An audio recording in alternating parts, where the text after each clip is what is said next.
Tema 4. La Eucaristía como presencia. Tras ver que Jesucristo se hace realmente presente en la Eucaristía por medio de la actualización de su misterio pascual, veamos ahora el cómo no solo viene sino que además se queda entre nosotros. Ha sido esta una conciencia mantenida a lo largo del tiempo, que ha logrado una expresión lingüística más acabada a lo largo de la historia. Constituye así toda una biografía de la fe eucarística de la Iglesia. Además, el modo de presencia de Jesucristo en la Eucaristía influye también en la praxis de cada Iglesia y comunidad, llegando así la teología eucarística al día a día de la Iglesia. La presencia eucarística es pues consecuencia de la celebración del memorial o de la actualización sacramental del sacrificio de Cristo en la cruz. La celebración del memorial de la Pascua del Señor implica la presencia de la víctima del Cordero, que se perpetúa incluso después de la celebración. Jesús viene y se queda. Por tanto, es ontológica y cronológicamente posterior a la celebración eucarística. Veamos sin embargo ahora cómo ha sido explicada esta presencia del Señor en la Eucaristía a lo largo del tiempo. 4.1. La presencia real en la Escritura. La Iglesia ha ido explicitando cada vez mejor esa conciencia progresiva de lo que hay en la Eucaristía, de cómo allí está presente Jesucristo. Existen textos bíblicos en los que se expresa el sentido del verbo ser aunque elíptico como verbo copulativo, el cual expresa la identidad entre el sujeto y el llamado atributo, esto igual a mi cuerpo, esta igual a mi sangre. Esta expresión presenta pues las siguientes peculiaridades. A. El original griego aparece con los habituales verbos copulativos elípticos. Esto, es, estin, mi cuerpo, esta, es, estin, j mi sangre, mt 26,2028, me 14,17 a 24, le 22,14 a 20, y co 11,23 a 25. Además, el verbo ser tiene sentido durativo y significa, esto es y seguirá siendo. B. El discurso del pan de vida viene a apoyar esta tesis de la presencia real de Jesucristo en la Eucaristía. Si no coméis la carne del Hijo del Hombre y no bebéis su sangre, no tenéis vida en vosotros. 0n6,53, el comer da la vida, pues el cuerpo de Cristo constituye todo un alimento, mi carne es verdadera comida. 6,55. C. También San Pablo habla de la identidad entre Cristo y lo que comulgamos. La copa de bendición que bendecimos no es acaso comunión con la sangre de Cristo. Y el pan que partimos no es comunión con el cuerpo de Cristo. Ico 10,16. D. Y sobre todo, no hay ningún argumento bíblico de peso en contra de que Cristo esté verdaderamente presente en la Eucaristía. 4.2. La enseñanza de los padres. Aunque no existen tratados sobre la Eucaristía, sí encontramos sermones y catequesis mistagógicas, homilías que explican el significado de la misa, que tratan explícitamente del tema, sobre todo en el siglo IV, en el que la Iglesia goza de libertad religiosa y organiza ya su catecumenado. En los textos patrísticos destacan algunas líneas claras de reflexión. Como hemos visto, el carácter sacrificial de la Eucaristía, presente ya en el Nuevo Testamento, se explicita ahora todavía más. Autores como Justino o Cipriano centran su comprensión del misterio eucarístico en torno a la noción de memorial de la pasión del Señor, explicando así la unidad de identidad entre el sacrificio de Cristo en la CMZ y su memorial sacramental en la celebración eucarística. Bajo esta perspectiva se leen los sacrificios del Antiguo Testamento, cuyo cumplimiento se encuentra en la Eucaristía. Uno de los textos más recurrentes será Mal 1,10. Además, frente a las comidas de ciertos cultos paganos, los cristianos confiesan su fe en la Eucaristía, en la que Cristo se da como verdadera comida que engendra fraternidad, con lo que es destacado también el carácter conviva. La presencia eucarística en estos siglos no aparece discutida en ningún momento, pues no forma parte de la dimensión apologética de la primera literatura cristiana. Es un misterio celebrado y vivido de modo pacífico en toda la Iglesia y por tanto una clara conciencia de la presencia real de Cristo y de su entrega a los fieles en los dones del pan y del vino. Aunque existen matices en la terminología, la afirmación sobre la presencia de Cristo en la Eucaristía es clara. El lenguaje realista convive con el simbólico. Los padres hablan de los dones eucarísticos como figura, semejanza, signo, etc., pero estos términos no contradicen el realismo sino que subrayan la singularidad del mismo. Cristo está realmente presente, pero in sacramento. Como veíamos, el misterio de la Eucaristía, que el pan y el vino se transformen en el cuerpo y la sangre del Señor, se atribuye a las verba Christi y a la acción del Espíritu. Autores como Justino, Ambrosio y Agustín verán en las palabras de Cristo el fundamento de esta transformación, mientras Ireneo o Cirilo de Jerusalén, verán en la acción santificadora del Espíritu la eficacia de dicha transformación. 4.2.1. Padres prenicenos. Así, podemos ver que para los padres anteriores a Nicea la Eucaristía es el cuerpo y la sangre de Cristo y se da una conversión eucarística. El pueblo de Dios irá explicitando y expresando con más precisión la certeza sobre la presencia eucarística a lo largo de los siglos. Podríamos decir que va surgiendo una conciencia creciente de lo que suponen las palabras, esto es mi cuerpo, esta es mi sangre. Estos autores vivieron y defendieron la fe en los siglos y III, al hablar de la presencia de Cristo en las especies eucarísticas.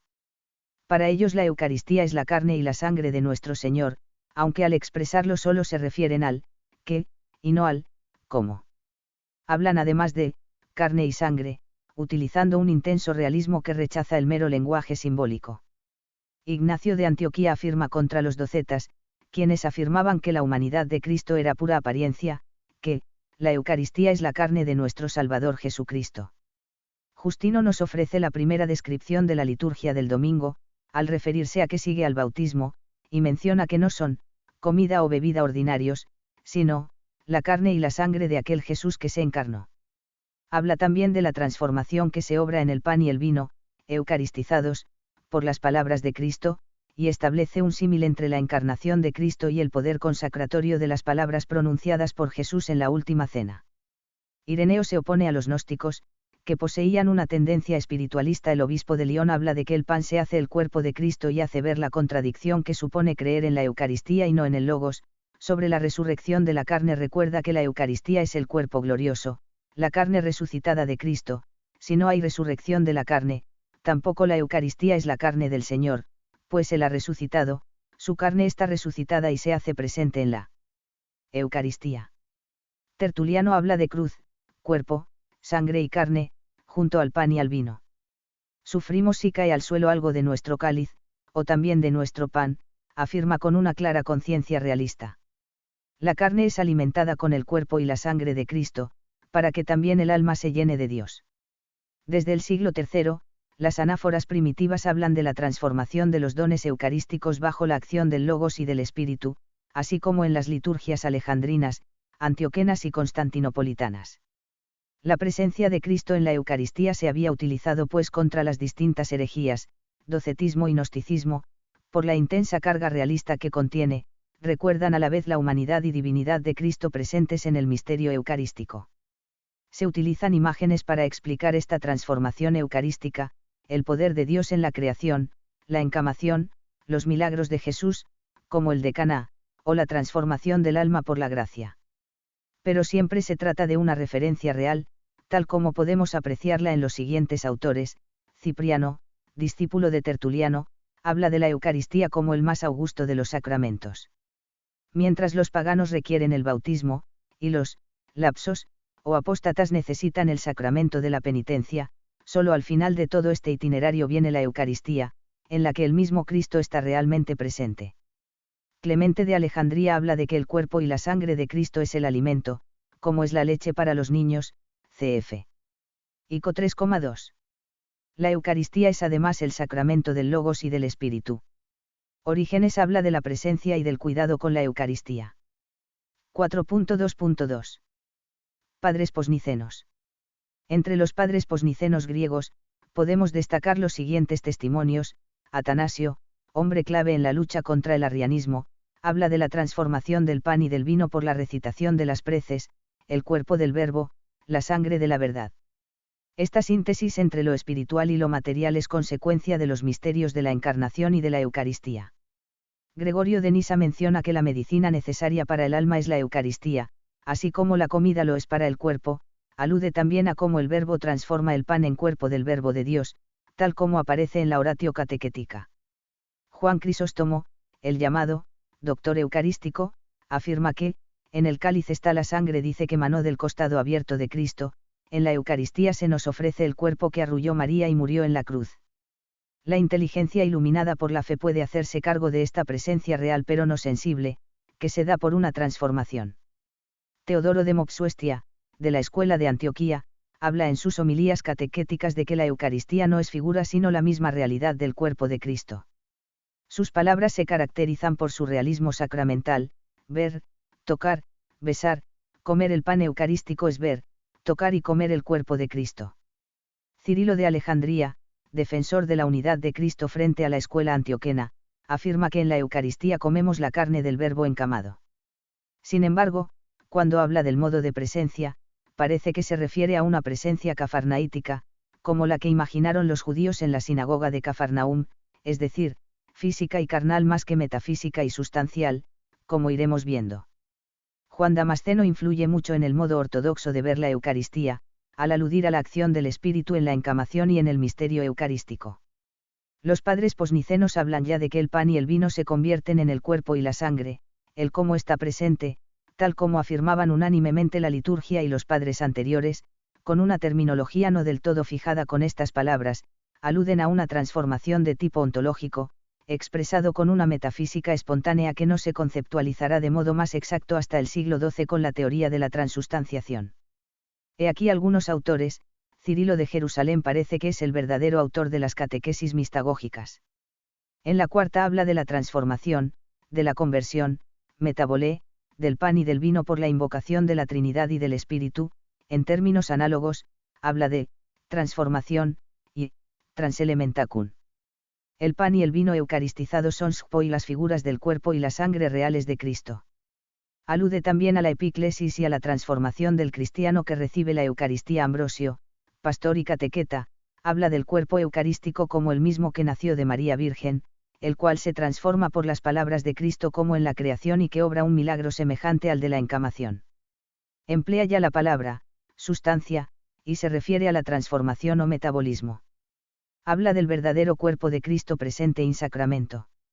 Ofrece en fin una interpretación más mistagógica que tipológica al establecer el paralelismo entre las verba Christi y el logos en la creación, pues las palabras de la consagración convierten el pan y el vino en el cuerpo y la sangre de Cristo, así como Dios creó por medio de la palabra, por medio de ella viene a nosotros la Eucaristía. Agustín de Hipona alude también a la presencia real, si bien algunos protestantes han hablado del simbolismo que aparece en algunos textos. Sin embargo hay otros en los que se habla claramente de la presencia real. La Eucaristía es un signo o sacramento que contiene el cuerpo y la sangre del Señor, una realidad, no un mero símbolo. Consigue engañar a los sentidos pero no a los ojos de la fe. Así, el lenguaje alegórico que emplea el obispo de Hipona ha de partir del presupuesto de que habla de la identidad esencial de la Eucaristía con el cuerpo y la sangre de Cristo, presente ahora no carnalmente sino sacramentalmente. Entre los siglos V y VII, encontramos los siguientes autores. León Magno dice que, si negamos la verdadera humanidad de Cristo, negamos la presencia del cuerpo y la sangre de Cristo en la Eucaristía.